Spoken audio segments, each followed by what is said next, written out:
आज हम डिस्कस करेंगे read only memory, that is Rome.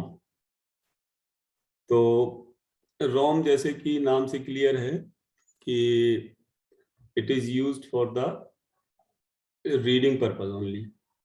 We can not write the information to it, ROM. तो ROM को हम डिटेल में डिस्कस करेंगे आज, और लास्ट में टाइम मिलेगा तो हम रैम और रोम की कंपैरेटिव स्टडी भी करेंगे। तो ये बेसिकली क्या है कि तुम इसको फर्स्ट ईयर में पढ़ चुके हो रोम और रैम के बारे में, बट हो सकता है थोड़ा डीप में नहीं पढ़ा हो तुम लोगों ने। तो I will let you explain all these things in today's lecture. तो this is the read only memory, और read only in the sense कि जो इसमें इंफॉर्मेशन होगा वो परमानेंटली स्टोर होता है।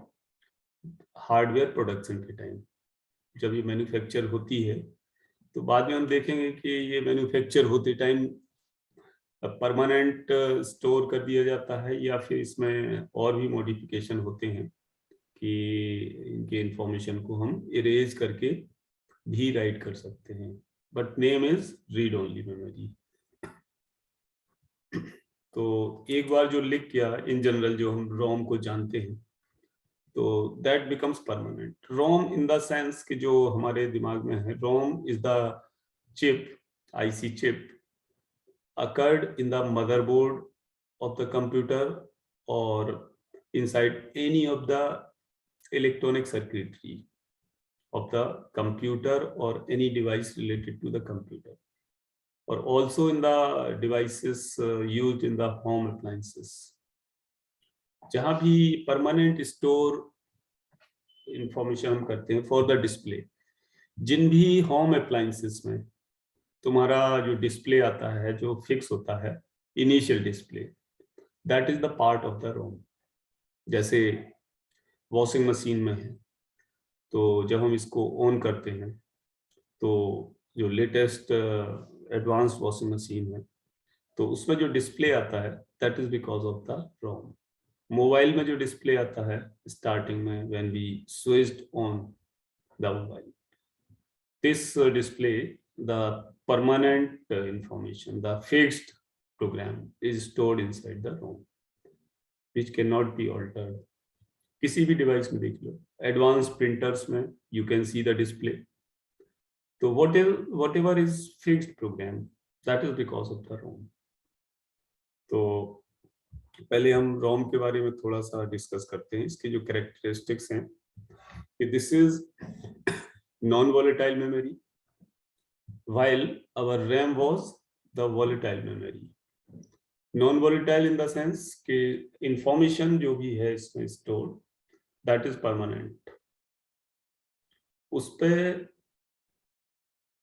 परमानेंट के बाद कि अगर पावर ऑफ हो जाती है या हम किसी भी रीजन से सिस्टम को ऑफ कर दें, तो वो रैम की तरह इंफॉर्मेशन इसमें डिस्ट्रॉय नहीं होता है। So this is non volatile. तो बिकॉज ऑफ दिस रीजन कि हम रोम को फील्ड स्टोर भी बोलते हैं, या फिर परमानेंट स्टोर या डेड स्टोर। और लाइक रैम, ये भी हमारी रैंडम एक्सेस इन नेचर है। रैंडम एक्सेस इन नेचर से मतलब ये है कि हम किसी भी लोकेशन को इक्वल अमाउंट ऑफ टाइम में एक्सेस कर सकते हैं। हम मतलब कि we are concern with the CPU. तो CPU can access any of the location, कोई भी लोकेशन सीपीयू बराबर इक्वल टाइम में एक्सेस कर सकता है। मतलब कि जो एक्सेस टाइम है that is not the location dependent.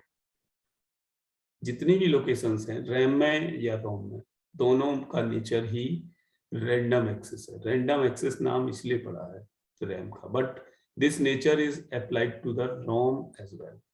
कोई भी लोकेशन तुम एक्सेस करो, मतलब CPU, they will be accessed irrespective of the location of the word or address।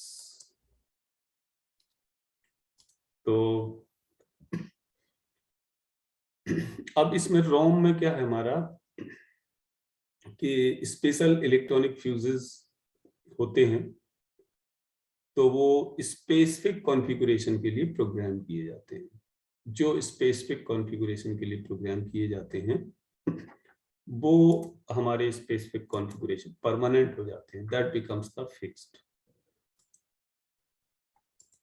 और हम इसके कैरेक्टरिस्टिक्स देखते हैं कि पहली चीज तो नॉन वोलेटाइल है, इंफॉर्मेशन हमारा इसमें से इरेज नहीं होगा, और जो पैटर्न एक बार एस्टेब्लिश हो गया रोम में by the devices called as the ROM programmer के थ्रू या इंडस्ट्री में या मैन्युफैक्चरिंग कंपनी में इसमें इंफॉर्मेशन परमानेंट कर दिया जाता है एंड दैट बिकम्स फिक्स्ड। और रोम हमारा क्या है, मॉइस्चर से भी इफेक्ट नहीं होता है, वायरसेस से नहीं इफेक्ट होता है, एक्सीडेंट, इंटेंशनल डिस्ट्रक्शंस किसी से भी इफेक्ट नहीं होता है। द रीजन इज दैट कि इसमें हम कोई इंफॉर्मेशन लिख ही नहीं सकते, तो जब लिखा ही नहीं जा सकता तो वो हमारा उसको इफेक्ट कर ही नहीं सकता, उसके अंदर कोई प्रोग्राम स्टोर हो ही नहीं सकता, ठीक है। तो सिक्योरिटी पर्पसेस के लिए दे आर गुड, उसमें कोई भी डिस्ट्रक्शन पॉसिबल नहीं है जब तक कि उसको तोड़ मरोड़ ना दिया जाए। हम अगर जानबूझ के उसको डिस्ट्रॉय करना चाहें कि उसको निकाला है इंटेंशनली, उसको अगर हम डिस्ट्रॉय करते हैं that is another thing, otherwise bye using the general viruses or malware, they are not capable of affecting the ROM at all. So अब इसका हम स्ट्रक्चर देखते हैं कि how it looks like। तो इसमें क्या है कि जैसे रैम का स्ट्रक्चर हमने देखा था, उसमें n इनपुट लाइन थी और n आउटपुट लाइन थी रैम में, क्योंकि रैम में इनपुट भी होता है डेटा, उससे आउटपुट भी होता है। बट इसमें क्या है, केवल रोम में हमारी n आउटपुट लाइन्स होंगी, जो कि वर्ड के हर एक बिट के लिए एक लाइन होगी, कोई इनपुट लाइन होगी नहीं। और k एड्रेस लाइन है तो they can address 2⁻k words like the RAM. तो m into n रोम, चलो मैं इसका वो स्ट्रक्चर बताता हूँ। This is the structure of ROM. इसको थोड़ा मैं बोल्ड कर देता हूँ so that it will be visible to you. Okay, and it is the address lines. So address lines, let's say 28. Okay, this is a read, no write is there. Okay, only read line is there. So this is the read line, and here this is k. Address lines means the total lines used for accessing a particular location or particular word. तो यहाँ भी हमारा ये k से हमने denote किया है address lines को, मींस कि k address lines are there और they can access 2⁻k words. अब इसका जो कोटेशन है 2⁻k into n ROM, that means इसमें टोटल लोकेशंस 2⁻k है, जिसको एक्सेस करने, किसी भी लोकेशन को एक्सेस करने के लिए we require k address lines. Here the read signal for reading the ROM, और ये है data output lines. Input lines तो होगी नहीं, कोई डेटा तो इसमें जाना नहीं है, तो ये हमारी डेटा आउटपुट लाइंस है। और ये जो सिंबल होता है कि इसमें लाइन में हम इटैलिक क्रॉस लगा देते हैं, दिस डिनोट्स कि हम लाइन तो एक ही रिप्रेजेंट कर रहे हैं, but it is representing the के लाइंस। अब के हमारा बनाने में थोड़ा सा वी फील सम डिफिकल्टी अगर हम इसको ड्रॉ करें के line, so it's better to denote it by using a single line and putting a this what this symbol is called as backward slash. Okay, so backward slash की तरह एक symbol हम इसको काट देते हैं बीच से, तो k लिख देते हैं, that denotes the k lines. तो 2 raised to the power k into n ROM means कि इसमें 2 raised to the power k locations हैं और हर एक लोकेशन n बिट्स की है, ठीक है. So word size is n bit. This is the meaning of this thing. तो I think this structure is clear to everyone. तो आगे चलते हैं इसको. Uses. तो uses of the ROM, you know it very well कि इनका क्या यूज है. तो मेन यूज क्या है इसका, जो मैंने बताया कि जो स्टैंडर्ड प्रोग्राम्स हैं जो हमेशा रन करने हैं, जैसे ग्राफिक्स ड्राइवर, साउंड ड्राइवर्स, जो परमानेंटली कंप्यूटर में रिजाइड करने हैं, तो रोम में जो इंफॉर्मेशन स्टोर हो जाएगी तो वो परमानेंट रहेगी. तो ये कभी कभी हमारा फर्मवेयर की तरह यूज होता है. फर्मवेयर क्या है कि सॉफ्टवेयर जो कि एक स्पेसिफिक हार्डवेयर से रिजेंबल करता है, तो सॉफ्टवेयर को हार्डवेयर के फॉर्म में इंप्लीमेंट कर देते हैं. That will be because of the ROM.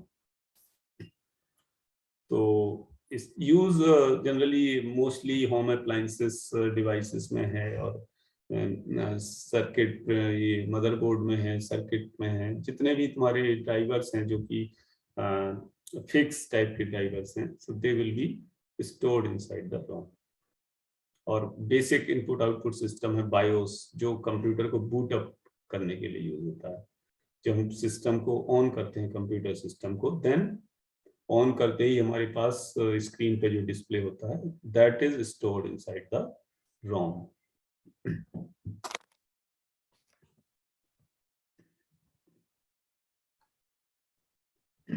So read out these uses. Previously we have discussed the micro programs.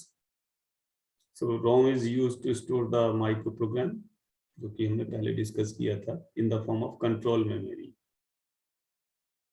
Control memory रोम से इम्प्लीमेंटेड होती थी और माइक्रो प्रोग्राम उसमें स्टोर होते थे. Micro word, micro program, micro instruction, ये हम discuss कर चुके हैं. तो कंप्यूटर मैन्युफैक्चरर इन माइक्रो प्रोग्राम्स को स्टोर करता है रोम में, and later on these micro programs they are fixed. Micro program के बारे में ये ज्यादा बताने की जरूरत नहीं है, ऑलरेडी आई हैव एक्सप्लेन्ड. तो जब सिस्टम बूटअप होता है, सिस्टम कंप्यूटर बूटअप होता है स्टार्टिंग में, तो स्टार्टिंग में तो ऑपरेटिंग सिस्टम होता नहीं है उसमें, क्योंकि ऑपरेटिंग सिस्टम तो हार्ड डिस्क पे होता है. तो हार्ड डिस्क से जब ऑपरेटिंग सिस्टम लोड होता है, कहाँ पर, रैम में, तो लोड होने के पहले जो इनिशियल प्रोग्राम है, सिस्टम बूटअप प्रोग्राम, या हम कह सकते हैं BIOS, basic input output system, तो वो प्रोग्राम क्या है कि हमारे सिस्टम को बूट करते हैं, इनिशिएट करते हैं और चेक करते हैं कि जो कंप्यूटर के अंदर मेमोरी है, इनपुट आउटपुट डिवाइसेस है, वो सारे प्रॉपरली फंक्शनिंग कर रहे हैं या नहीं. और उसके बाद वो प्रोग्राम, हमारे बायोस प्रोग्राम, ओएस को सर्च करते हैं, ओएस की लोकेशन को, और फिर उसको सर्च करके लोकेशन हार्ड डिस्क पर सर्च करके कि कहाँ पर इंस्टॉल्ड है, उसको फिर रैम में लोड करते हैं और वो हमारी स्क्रीन आ जाती है. इसको बूटिंग प्रोसेस कहते हैं. तो ये जो कंप्लीट प्रोग्राम है इतनी प्रोसीजर के लिए, वो रोम में स्टोर होता है.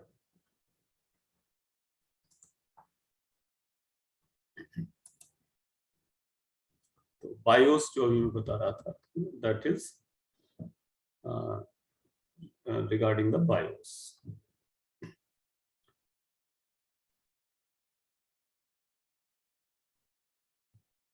तो अब हम चलते हैं रोम टाइप्स. तो रोम हमारी क्या है कि these are programmed by the manufacturer or they can also be programmed by the user, जो कि डिवाइस के थ्रू प्रोग्राम होती है. जैसे सीडी रोम है, कॉम्पैक्ट डिस्क, सीडी या डीवीडी, उसको अगर राइट करना हो तो we require the CD drive. इसी तरह रोम को अगर राइट करना है तो वो रोम प्रोग्रामर नाम से एक डिवाइस होती है, उसके थ्रू करते हैं। तो रोम क्या है कि एक तो है हमारी परमानेंट और एक है प्रोग्रामेबल रोम। परमानेंट के मतलब जो मैन्युफैक्चर हुई उसी के साथ इंफॉर्मेशन उसमें स्टोर करके फिक्स कर दिया गया। दूसरी रोम जो ब्लैंक बनती है, जो प्रोग्राम की जा सकती है, उसको हम बोलते हैं प्रोग्रामेबल रैम, पी रोम। तो जो पी रोम है, प्रोग्रामेबल रोम, वो दो टाइप से वर्क करती है हमारी प्रोग्रामेबल रोम। पी रोम का मतलब यह है कि रोम चिप ब्लैंक बनाई गई और इंफॉर्मेशन उसमें बाद में रिटन राइट करना है। जस्ट लाइक द डीवीडी, कुछ डीवीडी तो पहले से आती हैं जिसमें ड्राइवर्स वगैरह की देखी होगी, या विंडोज की, वो पहले से कंपनी से मैन्युफैक्चर होके आती हैं। कुछ डीवीडीज हम अपने खुद से राइट कर सकते हैं, और कुछ ऐसी भी डीवीडी है जो रीड राइटेबल भी है, कितनी बार इरेज कर सकते हैं, कितनी बार उसमें राइट कर सकते हैं। तो जो प्रोग्रामेबल रोम है वो हमारी कहलाती है पी रोम। तो पी रोम क्या है कि दो टाइप की होती है पी रोम। ये थोड़ा छोटा छोटा लिखा जा रहा है, तो इट इज अंडरस्टूड कि you will be able to see it. Otherwise मैं इसको थोड़ा बोल्ड कर देता हूँ। ये है पी रोम, प्रोग्रामेबल रोम। तो P ROM will be of two type. एक तो है कि मैन्युफैक्चर प्रोग्राम, कि जहां ये मैन्युफैक्चर हुई वहीं पे प्रोग्राम कर दी गई। और दूसरी है यूजर प्रोग्राम, कि user by using the device can program it, user program. Okay, manufacture program and user program. तो यूजर प्रोग्राम्ड है वो दो तरह की होती है, एक तो है हमारी नॉन इरेजेबल और दूसरी है इरेजेबल।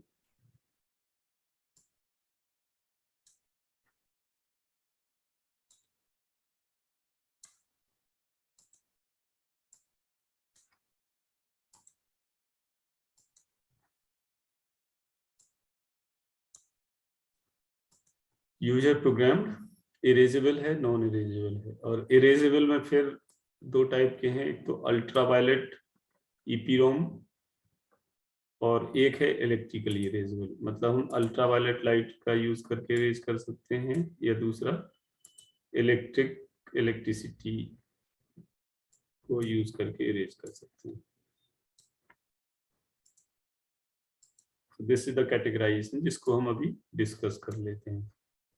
ठीक है, तो पीरोम अगेन जैसा मैंने कहा कि ये दो टाइप की है, manufacturer programmed and user programmed. तो मैन्युफैक्चरर प्रोग्राम्ड पीरोम क्या है कि जहां मैन्युफैक्चर हुई है तो वहीं पे प्रोग्राम कर दी गई। मतलब कि जो डेटा इसमें बर्न किए गए वो at the time of manufacturing, जैसे बूट प्रोग्राम है या ड्राइवर्स हैं मदरबोर्ड के अंदर जो रोम चिप यूज होती हैं, तो वो सारे फिक्स कर दिए जाते हैं at the time of manufacturing. Okay, printer manufacturer है तो प्रिंटर के सर्किट बोर्ड में उसके डिस्प्ले के लिए पी रोम को प्रोग्राम करके वहीं पे ये फिक्स कर देगा। तो मैन्युफैक्चर प्रोग्राम हो गई, दूसरी है यूजर प्रोग्राम। तो अगर यूजर अपने प्रोग्राम को उसमें कस्टमाइज करना चाह रहा है, अपने अकॉर्डिंग फिक्स करना चाह रहा है, तो अपना माइक्रो प्रोग्राम अगर उसमें फिक्स करना चाह रहा है, जैसे जनरली साइंटिफिक ऑर्गेनाइजेशन में होता है, रिसर्च एंड डेवलपमेंट में, कि वहां पे तो रिसर्च एंड डेवलपमेंट जो सिस्टम प्रोग्राम जहां बनते, मेनली सिस्टम प्रोग्राम, तो they will be tested and written into the ROM accordingly.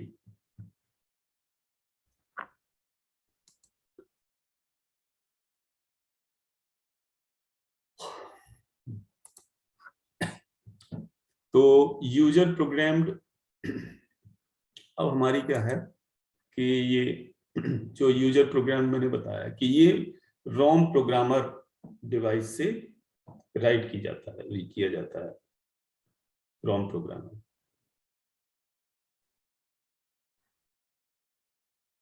तो एक बार इंफॉर्मेशन लिख दिया गया वो परमानेंट हो जाता है। अब ये जो बताया था मैंने, परमानेंट हो जाता है नहीं हो जाता, ये डिपेंड करेगा कि इरेजेबल है कि नॉन इरेजेबल है। तो अब इसमें क्या है कि दो टाइप की जो हैं, ये यहाँ पे आते हैं हम, जो मैंने बताया था ये वाला यूजर प्रोग्राम में नॉन इरेजेबल है और इरेजेबल है। तो नॉन इरेजेबल में तो हमें कुछ पढ़ना नहीं है, क्योंकि अगर वो इंफॉर्मेशन उसमें से इरेज नहीं हो सकता तो बहुत परमानेंट हो गया। लेकिन अब हम बात करते हैं इरेजेबल की। तो इरेजेबल फिर दो तरह से इरेज हो सकता है, इलेक्ट्रिकली और अल्ट्रावायलेट। तो हम आते हैं इरेजेबल पर, इरेजेबल पीरोम। तो ये प्रोग्राम करने के बाद अगर हम उसको जो उसकी क्वालिटी है उसको इरेज कर सकें रोम को, this is called as a erasable PROM, EPROM. ये generally research and development department में यूज होती है, या जहां सिस्टम प्रोग्रामिंग का काम होता है, C++ असेंबली में, जो फ्रीक्वेंटली माइक्रो प्रोग्राम्स को चेंज करने के लिए, बनाने के लिए यूज होता है और टेस्ट करने के लिए। तो इरेजेबल में दो टाइप की है हमारी, एक तो है इलेक्ट्रिकल इरेजेबल और दूसरी अल्ट्रावायलेट ईपीरोम। मतलब एक इलेक्ट्रिकली इरेज होती है, एक अल्ट्रावायलेट लाइट के यूज से इरेज होती है। तो जो इलेक्ट्रिकली इरेजेबल है वो इसमें कोई दिक्कत नहीं है कि डिवाइस में रोम फिक्स भी है तब भी हम इसको इरेज कर सकते हैं। तो हम इसको डिस्कस करते हैं इरेजेबल को, इलेक्ट्रिकली इरेजेबल की रोम। तो इसको रीड कर लो, उसमें कोई नया कुछ नहीं है, जैसा नाम से क्लियर है। तो वो इलेक्ट्रिसिटी के थ्रू ये इरेज होती है। तो ये इलेक्ट्रिक चार्ज अप्लाई करके इरेज की जा सकती है, जिससे कि ये उस डिवाइस से, कंप्यूटर से या कैमरा से या प्रिंटर से इसको रिमूव नहीं करना पड़ता है।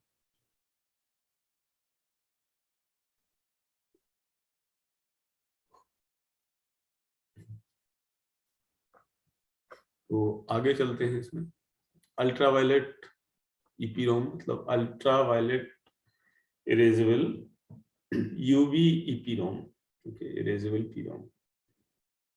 तो ये क्या है कि जो इंफॉर्मेशन है वो इसमें इरेज किया जा सकता है इस चिप को अल्ट्रावायलेट लाइट के थ्रू एक्सपोज करके। अल्ट्रावायलेट रेज उस डिवाइस पे, चिप पे डाली जाए bye using the specific device and it will be erased. Strong ultraviolet light इस पे डाली जाएगी 10 मिनट या ज्यादा के लिए, और इरेज होके फिर इस पे फिर इंफॉर्मेशन लिखा जा सकता है। तो ये बेसिकली जो अल्ट्रावायलेट इरेजेबल पीरोम है, ये हमारी फ्लैश मेमोरी है, फ्लैश मेमोरी।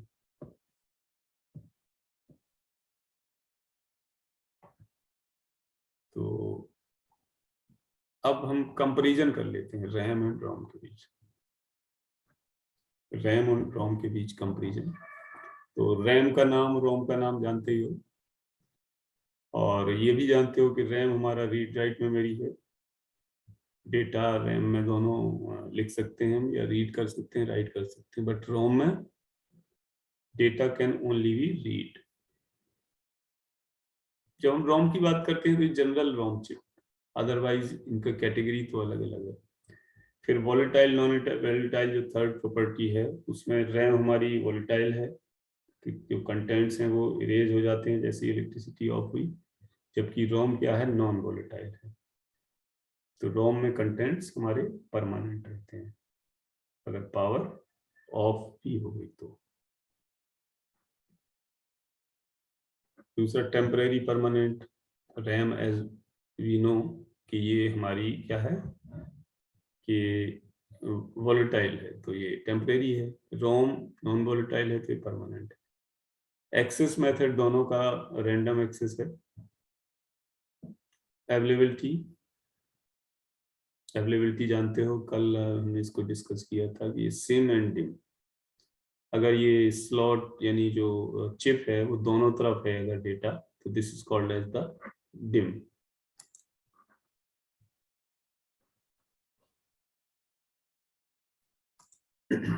और अगर डेटा एक ही तरफ है तो this is called as the SIMM, single and D for double. और जो रोम है हमारी वो मदरबोर्ड पे फैब्रिकेट होती है या फिर किसी डिवाइस के सर्किट बोर्ड में बाय द मैन्युफैक्चरर।